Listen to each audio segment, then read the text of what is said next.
السلام علیکم۔ سلجوقوں کے عروج کی اس نئی ایپیسوڈ میں آپ سب دوستوں کو خوش آمدید کہتے ہیں۔ دوستو، ہماری پچھلی قسط کے آخر میں آپ نے کنگ قبیلے کی خواتین پر ایک خونی حملہ ہوتے ہوئے دیکھا، اور ہماری آج کی اس قسط کی شروعات سلجوق محل سے ہوتی ہے، جہاں حسن صباح بڑا ہی بے چین ہوتا ہے، جبکہ صادق فدائی کہتا ہے ایسے لگتا ہے گویا مدرسے میں کچھ ہوا ہی نہیں ہے۔ غزالی کی موت کے بارے میں کوئی ایک لفظ بھی نہیں کر رہا ہے۔ ان کی تحریریں بھی عمر خیام کے گھر لے گئے ہیں۔ جناب سلطان ملک شاہ نے عمر خیام کے گھر کا دورہ بھی کیا تھا۔ حسن صباح کہتا ہے پہلے ملک شاہ نے خیام کے گھر کا دورہ کیا، پھر غزالی کی تحریریں وہاں پر لے گئے، اور غزالی کی موت کے بارے میں ابھی تک اعلان نہیں کیا گیا ہے۔ اسی دوران دوستو وزیر اعظم حاجی نظام الملک حسن صباح کے دفتر میں داخل ہوتے ہیں، اور صادق فدائی فوراً حاجی کو دیکھ کر یہاں سے روانہ ہو جاتا ہے، جبکہ حسن صباح اپنا سر خم کر کے حاجی نظام الملک کو خوش آمدید کہتا ہے۔ آپ نے یہاں آ کر ہمیں شرف بخشا ہے حاجی۔ حاجی کی نظر ٹیبل پر پڑتی ہے جہاں زعفران پڑی ہوتی ہے، اور پھر حاجی نظام الملک حسن صباح سے کہتے ہیں تم برسوں سے زعفران کا پانی پی رہے ہو، امید ہے کہ فائدہ بھی ہوا ہوگا انشاءاللہ۔ حسن صباح کہتا ہے یہ دماغ کو شاطر کرتا ہے، اور ہم ریاست کے لیے اپنے تیز دماغ کو وقف کرتے ہیں، اس لیے بڑا فائدہ ہو سکتا ہے۔ حاجی کہتے ہیں اچھا ہے کہ یہ تمہارے دماغ کو شاطر کرتا ہے، امید ہے کہ اس سے تمہارا منہ بھی بند رہتا ہے۔ حسن کہتا ہے کوئی شک نہیں حضرت نظام الملک، میں جو بھی دیکھتا ہوں اور جو سنتا ہوں اپنے کانوں میں پوشیدہ رکھتا ہوں، یہ کسی پر ظاہر نہیں کرتا۔ حاجی نظام الملک حسن کے پاس آتے ہیں اور کہتے ہیں تم اپنے مدرسے کے دنوں میں بھی ایسے ہی تھے کیا؟ یہی وجہ ہے کہ اب تم اس مقام پر ہو۔ حسن صباح اپنا سر خم کرتا ہے، جبکہ حاجی نظام الملک یہاں سے چلے جاتے ہیں۔ دوستو حاجی نظام الملک کے جانے کے بعد فوراً صادق فدائی کمرے میں داخل ہوتا ہے، جبکہ حسن صباح کہتا ہے اگر عمر خیام کا سامنا بھی ہم سے ہو جاتا ہے تو نظام الملک ہم پر شک کرے گا۔ صادق کہتا ہے پھر ہمیں کیا کرنا چاہیے؟ حسن کہتا ہے اگر ضروری ہوا تو ہمیں عمر خیام کو ختم کرنا ہوگا۔ صادق یہ سن کر دنگ رہ جاتا ہے، جبکہ پھر دوستو سلطان ملک شاہ دکھائے جاتے ہیں، جو کہ ابو قاسم کے کاغذات دیکھ کر اس سے کہتے ہیں آلا تم نے بہت اچھا کام کیا ہے، اور اب تمہاری شادی کے موضوع کی طرف آتے ہیں۔ ابو قاسم میں نے اپنا ذہن بنا لیا ہے، اناطولیہ میں جب ہنگامہ برپا ہے تو ایسی شادی نہ ختم ہونے والے واقعات کی وجہ بنے گی۔ میں ابھی کوتلمش کے بیٹوں سے دستمبردار ہوا ہوں، بس ہر چیز کا وقت ہوتا ہے اور تمہیں اس وقت اپنے فرائض سر انجام دینے کی ضرورت ہے۔ ابو قاسم کہتا ہے آپ کا حکم میرے سر آنکھوں پر سلطان،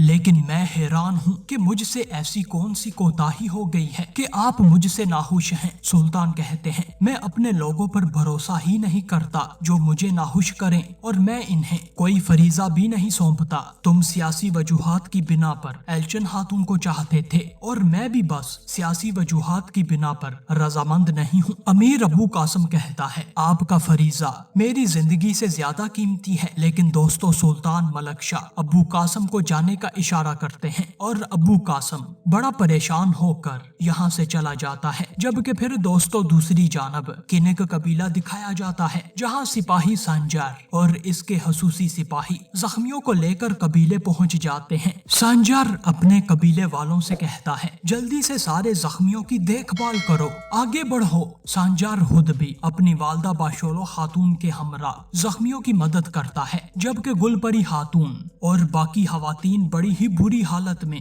قبیلے میں داخل ہوتی ہیں، اور توگان یہ سب دیکھ کر بڑا پریشان ہو جاتا ہے۔ لیکن سانجار عین قبیلے کے درمیان میں توگان کو آواز لگاتا ہے اور کہتا ہے توگان یہ تمہاری لاپرواہی کا نتیجہ ہے، جب دشمن ہمارے چاروں اطراف موجود ہیں تو تم خواتین کو بغیر کسی حفاظت کے کیسے چھوڑ سکتے ہو؟ توگان کہتا ہے سانجار میں سپاہیوں کا سربراہ ہوں، میں اپنا کام تم سے نہیں سیکھوں گا۔ سانجار کہتا ہے تاجر میخائیل میرے خیمے میں گھس گیا تھا، اور اب अब इसने हमारी खवातीन को मारने की कोशिश की है और ये सब तुम्हारी लापरवाही की वजह से है। तोगान कहता है, ताजर मिखाइल यहाँ सिर्फ तुम्हारी वजह से आया था, तुम सिर्फ परेशानियां ही लाते हो। सांजार गुस्से में तोगान का गरेबान पकड़ लेता है, लेकिन बाशोलो खातून फौरन सांजार को रोकती हैं और दूसरी तरफ गुलपरी खातून अपने भाई तोगान से रुकने का कहती हैं, जबकि तोगान कहता है, मैं एक सरदार का वारस हूँ, तुम्हें इस गुस्ताही की भारी कीमत अदा करनी पड़ेगी। लेकिन सांजार मजीद तोगान का गरेबान झंझोड़ कर इससे कहता है, तुम एक अहमक हो जो इस कबीले की इज्जत की हिफाजत भी नहीं कर सकता है, अब तुमसे इसकी कीमत वसूल करने का वक्त आ गया है। तोगान कहता है, अगर तुम अपने हाथ और जबान पर काबू नहीं पा सकते तो इसके लिए तलवार इस्तेमाल करना पड़ेगी। दोस्तों, फिर सांजार और तोगान दोनों ही सिपाही अपनी तलवारें म्यान से बाहर निकाल लेते हैं और लड़ने ही लगते हैं, लेकिन खून बहने से पहले ही कोरकोत अता सरदार यहाँ पर पहुँच जाते हैं, जो दूर से अपने आसे को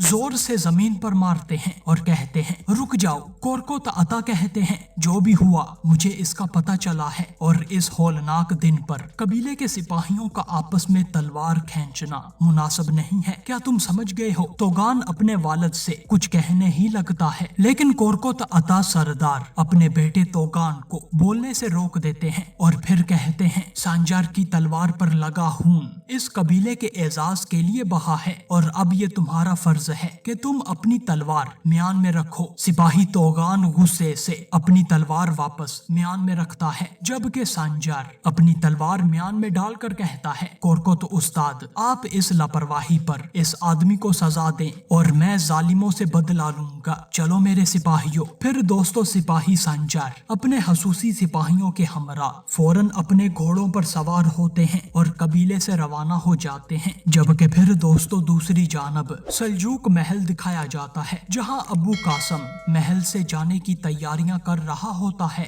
लेकिन इसी दौरान मलक तापार इसके पास आता है। अबू कासम फौरन चौकंदा हो जाता है और कहता है, मलक हजरत। जबकि मलक तापार कहता है, अमीर अबू कासम, तुम महल में तहाइफ लेकर आए थे, लेकिन मैं देख रहा हूँ कि तुम खाली हाथ यहाँ से जा रहे हो। अबू कासम कहता है, मैं इस महल से अपने सुल्तान के भरोसे और जो अमीर का खिताब उन्होंने मुझे दिया है इसके साथ जा रहा हूँ मलक हजरत, मेरे लिए यही सबसे बड़ा तोहफा है। मलक तापार कहता है, तो फिर तुम्हें जो फरीजा आर्जी तौर पर सौंपा गया है इस पर इक्तफा करो, वरना तुम्हारी आंखें जो और ज्यादा चाहती हैं अंधी कर दी जाएंगी और तुम्हारी जबान जिसने हमारे खानदान से लड़की मांगने की जुर्रत की है हम इसे काट देंगे। अबू कासम ये सुनकर बड़ा परेशान हो जाता है, लेकिन मलक तापार के आगे इसकी जबान खामोश ही रहती है। इधर दूसरी जानब मलक तापार कहता है, अब अपना घोड़ा तैयार करो और अपने रास्ते पर रवाना हो जाओ। मलक तापार अबू कासम के मजीद नजदीक आता है और कहता है, ये जान लो कि अगर तुमने दोबारा कभी अपनी हद पार करने की कोशिश की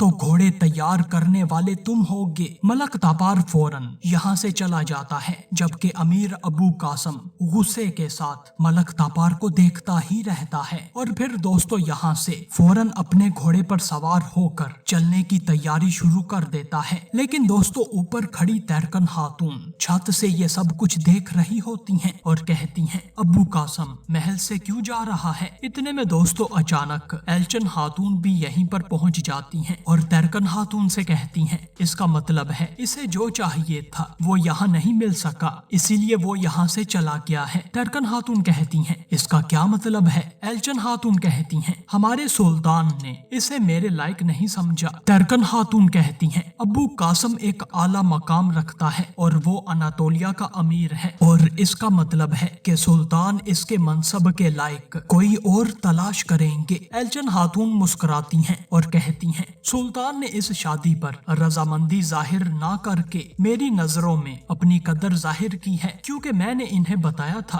कि मैं ये शादी नहीं करना चाहती और वो मुझे समझ भी गए हैं। उन्होंने अबू कासम से ज्यादा मुझे अहमियत दी है। दोस्तों ये कहकर एल्चन खातून यहाँ से चली जाती हैं, जबकि तैरकन खातून गरूर में पागल होती हुई दिखाई देती हैं और फिर दोस्त से कहती हैं, जाहिर है जब हम इसे बेनिकाब नहीं करेंगे तो कोई भी इस औरत का असल चेहरा नहीं देखेगा और मैं इनकी मासूमियत का निकाब अपने हाथों से उतारूंगी और हमारे सुल्तान इसका खात्मा खुद करेंगे। फिरदौस साई की तरह इसका ताकुब करो। फिरदौस फौरन यहाँ से रवाना हो जाती हैं, जबकि फिर दूसरी जानब एल्चन खातून अपने कमरे में आने के बाद बोरचिक से कहती हैं, हमें फिलहाल इस परेशानी से निजात मिल गई है, लेकिन तैरकन खातून के हमारे साथ खेल खत्म नहीं होंगे। इसके बरक्स वो मजीद शिद्दत के साथ ये करती रहेगी। बोरचिक कहती हैं, अब हम क्या करेंगे? एल्चन खातून कहती हैं, हम बाजार में अपने आदमियों से राबता करेंगे और जितनी जल्दी मुमकिन हो सके इन्हें मेरे भाई केलेज अरसलान को तलाश करना होगा। मेरे सब्र का पैमाना लबरेज हो गया है, हम यहाँ से चले जाएंगे। फिर दोस्तों दूसरी जानब सिपाही सांजार और इसके खसूसी सिपाही दिखाए जाते हैं, जो कि सफीर शाहबंदर दुकास के पास आते हैं। सांजार कहता है, बहादुरो तुम बाहर इंतजार करोगे और अरसलान ताश तुम मेरे साथ आओगे। सांजार फौरन दुकास के दफ्तर में दाखिल होता है, लेकिन एक पहरेदार इसे अंदर जाने से रोक देता है और कहता है, रुक जाओ, तुम कहाँ जा रहे हो? सांजार कहता है, कौन है जो मुझे रोकेगा? फिर दोस्तों सांजार इस मुहाफिज की उंगलियां मरोड़ देता है और इसे जबरदस्त मुक्का दे मारता है। इतने में दोकास के मजीद सिपाही फौरन नमूदार होते हैं और सांजार पर टूट पड़ते हैं, जबकि दोस्तों सांजार मुहाफिज सिपाहियों को गिराता है और इधर दूसरी जानब अरसलान ताश और बाकी खसूसी सिपाही दूसरे पहरेदारों से लड़ना शुरू कर देते हैं और इन्हें जान से मारे बगैर गिराते जाते हैं। दुकास की छत और चारों अतराफ से सिपाहियों को मार गिराने के बाद सांजार और अरसलान ताश फौरन इमारत के अंदर दाखिल होते हैं और अपने रास्ते में आने वाली हर रुकावट को गिराकर सांजार फौरन दुकास के कमरे के पास आकर इसके दरवाजे को लात मार कर तोड़ देता है। और फिर दोस्तों अरसलान ताश के हमरा सांजार कमरे में दाखिल होता है, जहाँ शाहबंदर दुकास अपनी तलवार उठाए कांपता हुआ कहता है, तुम मुझसे क्या चाहते हो? सांजार कहता है, इंतकाम। दुकास कहता है, मैंने कुछ नहीं किया। सांजार कहता है, लेकिन मेखाइल ने तो किया है, तुम इसमें इसके साथी थे और तुम इसकी कीमत चुकाओगे। दुकास अपनी तलवार सांजार पर चलाने ही लगता है, लेकिन सांजार फौरन एक मुक्का मारकर दुकास को नीचे जमीन पर गिरा देता है और फिर टेबल पर इसका सर रख कर सांजार इसके गले पर अपना हंजर रखता है और फिर कहता है, जो भी तुम्हारा मालिक है वो चाहे मेखाइल है या हत्ता के शहनशाह खुद है, इसे जाकर बता दो कि सांजार तुमसे खून के हर एक कतरे का हिसाब लेगा। दुकास कहता है, मैं बाज़ंतीन सल्तनत का अफसर हूँ और तुम इसकी कीमत चुकाओगे। सांजार कहता है, अगर मैं तुम्हारी जान नहीं ले रहा तो यही वजह है कि तुम एक अफसर हो, लेकिन तुमने जो गद्दारी की है इससे बच नहीं सकते हो। दुश्मन को हमारी सरजमीन पर आने की इजाजत देने वाले कागज पर जिस हाथ से तुमने दस्तखत किए थे वो अब कभी भी हुक्म नहीं उठा सकेंगे। सांजार दुकास की एक उंगली अपने हंजर से काट देता है और कहता है, ये हंजर इस सजा की निशानी है जो मैं तुम्हें दूंगा। शाहबंदर दुकास इस दौरान दर्द से चिल्लाता जाता है और सिपाही सांजार कहता है, अगर कोई मुझसे हिसाब किताब करने की जुर्रत रखता है तो आने दो इसे। यहाँ मैंने जो खून बहाया है वो तो सिर्फ एक इंतबा है, असल इंतकाम मेखाइल का सर उतार कर लिया जाएगा। फिर दोस्तों सांजार गुस्से में यहाँ से रवाना हो जाता है और शाहबंदर दुकास के दफ्तर के बाहर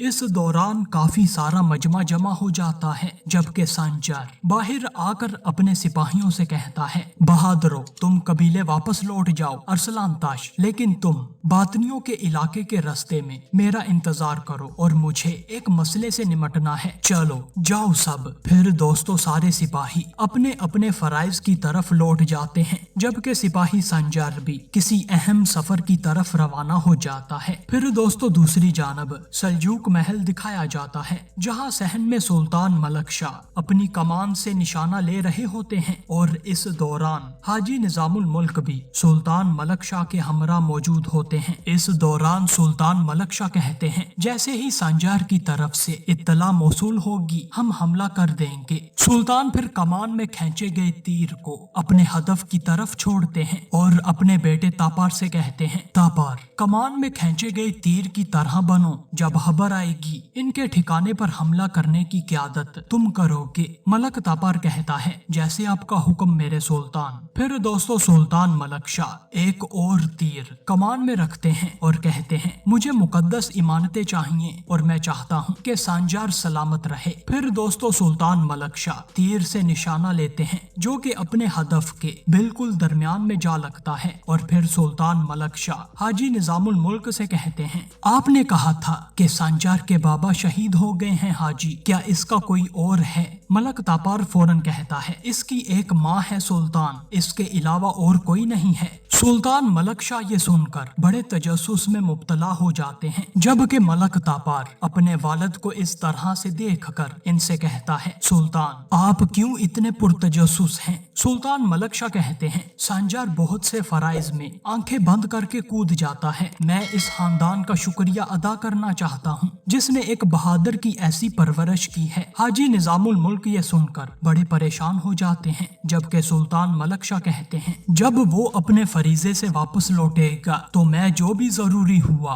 वो करूंगा। सुल्तान मलक शाह फिर दोबारा अपनी निशानेबाजी में मसरूफ हो जाते हैं, जबकि फिर दोस्तों दूसरी जानब एलचन खातून दिखाई जाती हैं जो कि इस्फहान में बाजार में एक कपड़े के ताजर के पास आती हैं और इस दौरान एक सल्जूक फौजी भी यहाँ पर इनके साथ मौजूद होता है, जबकि दुकानदार कहता है, मेरा कपड़ा बाजंतीनी रेशम है और ये अनातोलिया से आया है और ये महल की खवातीन के लिए काबल है। इतने में दोस्तों एक छोटी बच्ची भी साथ ही कपड़ों को देखने लगती है, लेकिन दुकानदार इसे डांट देता है कि परे हट जाओ, मेरे कपड़ों को हाथ मत लगाओ। लेकिन दोस्तों एलचन खातून कहती हैं, बेटा तुम्हें कौन सा कपड़ा पसंद है? बच्ची एक कपड़े पर हाथ रखती है और फिर एलचन खातून 2 मीटर ये कपड़ा दुकानदार को काटने का कहती हैं और ये देखकर बच्ची बड़ी ही खुश हो जाती है। लेकिन दोस्तों दूर ही फिरदौस खादमा भी एलचन खातून की रैकी कर रही होती है और दूसरी जानब एलचन खातून कपड़े देखते ही कहती हैं, क्या तुम्हें वो पिंजरा मिल गया है जहाँ मेरा भाई अरसलान कैद है? दुकानदार